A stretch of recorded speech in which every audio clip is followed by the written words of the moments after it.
Engineering చదువుతున్నాను. ఏ course చేయాలి? Software job కోసం నాకు జాబ్ చాలా ముఖ్యం. నా జాబ్ కోసం ప్రార్థించండి. తప్పకుండా ప్రార్థించేద్దాం, ఇప్పుడే చేద్దాం, అందరం కలిసి చేద్దాం. అయితే ఇంజనీరింగ్లో ఏ కోర్స్ చదివితే సాఫ్ట్వేర్ జాబ్ వస్తుంది అనడం కంటే మీకు ఒక విషయం చెప్తాను. ఒక 5 సంవత్సరాల తర్వాత సాఫ్ట్వేర్ ఇండస్ట్రీ ఉండదు. జాగ్రత్తగా వినండి. నేను సాఫ్ట్వేర్ కంపెనీ నడుపుతాను. నాకు సాఫ్ట్వేర్ కంపెనీ ఉంది. ఆ కంపెనీలో 40 మంది ఎంప్లాయీస్. ఇప్పుడే చెప్పాను, నా ఎంప్లాయీస్ ఒక్కొక్కరు ₹1,00,000 జీతం పైన తీసుకుంటారు. కానీ చెప్తున్నాను, అప్డేట్ అవ్వకపోతే ఆ 5 సంవత్సరాల తర్వాత నేను కూడా ఉండను. మీ ఫోన్లు ఎన్ని నెలలకు అప్డేట్ అవుతున్నాయి? 2 నెలలకు, 1 నెలకు, 3 నెలలకు, 6 నెలలకు అప్డేట్ అవుతున్నాయి. అలాగే ఇండస్ట్రీస్ కూడా. రానున్న రోజుల్లో సాఫ్ట్వేర్ కోడింగ్ ఉండదు, ఆర్టిఫిషియల్ ఇంటెలిజెన్స్ ఉంది. దానంతట అదే కోడింగ్ రాస్తుంది, దానంతట అదే డిజైనింగ్ చేస్తుంది, దానంతట అదే సినిమాలు తీస్తుంది, దానంతట అదే పాటలు రాస్తుంది, అన్ని దానంతట అదే చేస్తుంది. నువ్వు ఆ ఇండస్ట్రీలో తలగా ఉండాలి అని అంటే నువ్వు ఇంకా కోడింగ్ జాబ్ నేర్చుకుంటాను, డిజైనింగ్ నేర్చుకుంటాను అంటే కుదరదు. నువ్వు ప్రజెంట్గా నువ్వు చదివే ఇంజనీరింగ్ కాలేజెస్ నీకు ఇవి చెప్పవు. నువ్వు చదివే ఇంజనీరింగ్ కాలేజ్లో ఒకవేళ కోర్ ఐటీ నువ్వు తీసుకున్నా, లేకపోతే సాఫ్ట్వేర్ తీసుకున్నా, అందులో ఈ పోర్షన్ బహుశా ఒక్క పీరియడ్ ఉండొచ్చు. అది కూడా పాతకాలంలో ఉంటుంది.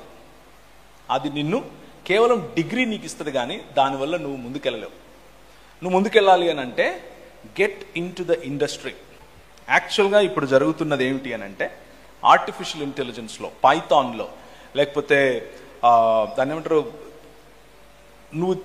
నువ్వు ఇంతకుముందు ఒక 10 స్ట్రింగ్స్ రాసి, లేకపోతే 10 లాజిక్లో 10 స్టెప్స్ రాసి కొట్టే ఒక కమాండ్ ఇప్పుడు జస్ట్ డ్రాగ్ అండ్ డ్రాప్లో అయిపోతా ఉంది.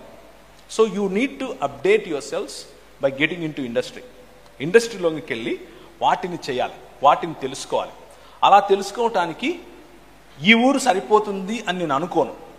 అలాగని ఈ ఊరిలో దొరకదని నా ఉద్దేశం కాదు. ఇక్కడ కూర్చొని కూడా చేయొచ్చు. ఆన్లైన్లో చాలా అవకాశాలు ఉన్నాయి, చేయొచ్చు. ఒకవైపు మీ ఇంజనీరింగ్ కంప్లీట్ చేసుకుంటూనే కాంపిటెన్సీ పెంచుకోవాలి.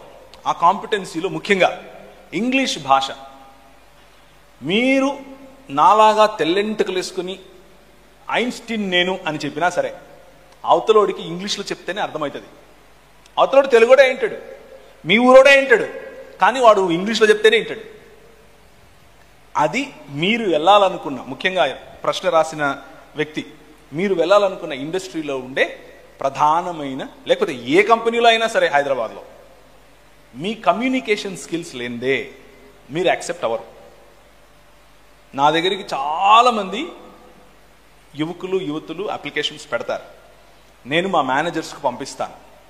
వాళ్ళు రెగ్యులర్గా నాకు చెప్పే సమాధానం ఏంటంటే, అంతా ఓకే కానీ వాడు మాట్లాడలేకపోతున్నాడు, అంతా ఓకే కానీ వాడు పొట్ట ఉడిస్తే ఇంగ్లీష్లో ఒక అక్షరం రాదు. I madam, okay madam, sit madam, okay good madam అంటున్నాడు అనేది వాళ్ళ ప్రాబ్లం. మొదటిది ఇంగ్లీష్ కమ్యూనికేషన్, రెండోది కాన్ఫిడెన్స్. మీరు ఏదైనా ఒక సబ్జెక్ట్ తీసుకుని చేయి కలిపి మాట్లాడేటప్పుడు అవతల వ్యక్తికి ఆ కాన్ఫిడెన్స్ అనేది కనిపించాలి. అప్పుడే మిమ్మల్ని నమ్ముతారు, లేకపోతే మీకు కష్టమవుతుంది. So update your cells in that way.